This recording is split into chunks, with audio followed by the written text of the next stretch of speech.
they were out and running. Yeah, and you challenged Kevin Durant to score 30 points, and he delivered 13 of 20, 32 points for Kevin Durant. Only had 1 point in the fourth quarter, so that's 3 fourth quarters now. 1 point for Kevin Durant, and the Nets have won all 3 games. I think it was good to see Joe Harris knock down shots, and everyone has talked about it. Michael Grady mentioned it, Ian Eagle mentioned it. 43 field goals, 34 assists. The ball was popping tonight. Guys were finding the open man. More importantly, guys were knocking down shots. All right, so let's take a look at one of the key moments in this game. Nets went into the half with a 61-59 lead, but then they outscored them in the third by 14. A lot of that scoring coming late. Yeah, this game was 72-69 Atlanta, and the Brooklyn Nets closed out the quarter, the final 6:27 on a 26-7 run.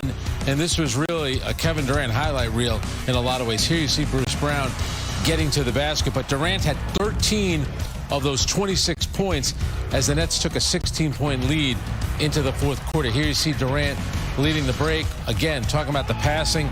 Bounce pass to DeAndre Bembry. Probably got fouled, no call there. Here, Cam Reddish had a brutal second half. Runs into Blake Griffin, who usually leads the league in taking charges, takes one there.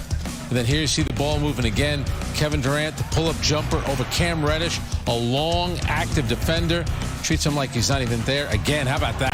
The handoff. I mean, that's just greatness right there to do something like that. Yeah, he had 15 in the third quarter. Game summary brought to you by Infinity. Luxury should be lived in. Outscoring the Atlanta Hawks by 4. Trae Young held to just 21 points. And again, Kevin Durant, 13 of 20, 32. You said I challenged him to score. I don't think I want to challenge him to do anything, but I will tell you this, that there doesn't seem to be a shot on the floor that he can't make, that he even looks awkward taking. I know, and it's never wasted movement. It's never bad shots. And if a teammate is open, he's willing to make the pass. And you talked about it before the game, the fact that he was rested, the fact that he got ejected from the last game, a little bit motivated, a little rested, and I thought he was terrific tonight. It reminds you, we've been lucky enough for the past 3 years now, 2 years really, watching him play.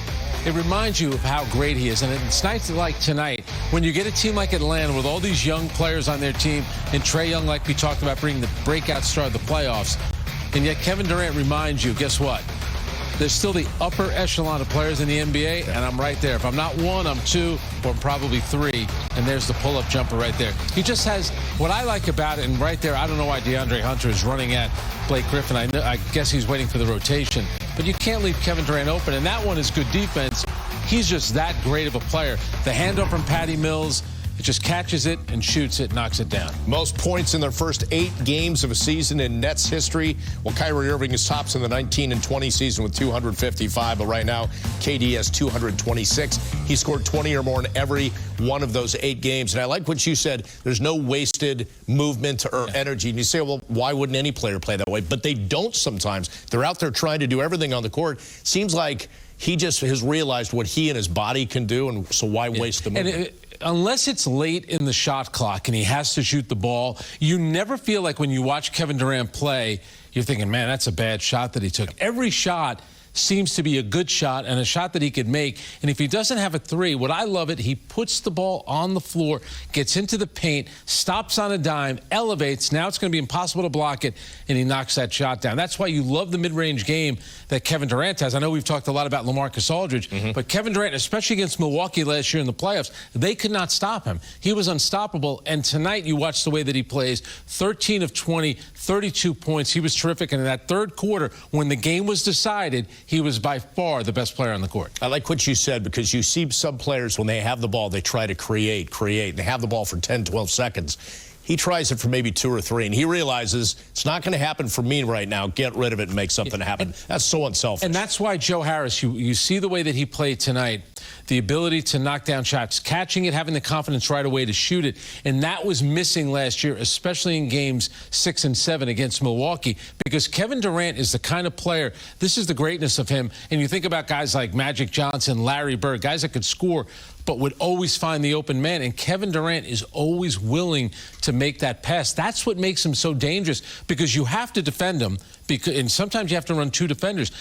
As soon as you throw 2 defenders at him, Kevin Durant is looking for the open man. He's going to look for you. Always be active, cutting to the basket or spotting up for 3, because he'll get you the ball. One of the conversations we had on the pregame was the new rules that allow players to James Harden and Trae Young to not make that contact they're just trying to create a shot. But some people saying the rules were kind of made for them to draw that unnecessary foul. Well, I'm not sure that manifested itself a lot tonight, Frank. Give me your thoughts on that. As Young was held to 21, that's a good night defensively against a really hot shooter. I thought the Nets did a really good job defending Trae Young without fouling Trae Young. Now, Trae Young's going to think that he's getting fouled all the time. And James Harden, remember, he didn't score until the last 2.6 seconds of the first half, and then he ends up making he had 5 3-pointers and 1 free throw that he made in the game, so all of his points really came from beyond the 3-point line. I thought James Harden played a really good game because he got a lot of guys involved, and then late, with under a minute to go, he figured, well, I have, 15, 16 points. I need 3 more. Then he ended up missing that last shot. How important is it that James Harden, as that distributor, and we saw that from him last year as well, that he was less of a shooter, more of a ball handler, that he doesn't need just Kevin Durant to pass to. There are a lot of other guys that are helping score and give you 10 to 15 a night. And I think he wants to play the role of playmaker first, scorer second. There were times last season, because of the way injuries and such, remember Kevin Durant had a lot of issues, COVID protocol that he was in, got injured, where Harden knew, not only do I have to set guys up, there's a lot of pressure on me to score between 25 and 35 points. Clearly tonight, he didn't feel that. He knew that other guys had it going, and that's what makes him such a good player, that he doesn't feel, well, I don't care. I think we'll have a good chance to win, but I'm going to go out there, I'm going to score 30, 35 points. That wasn't his mindset tonight. Let's take our first break here on the postgame. We got a lot more coming up. We're going to hear from Steve Nash as he talks to Michael Grady and the media. We'll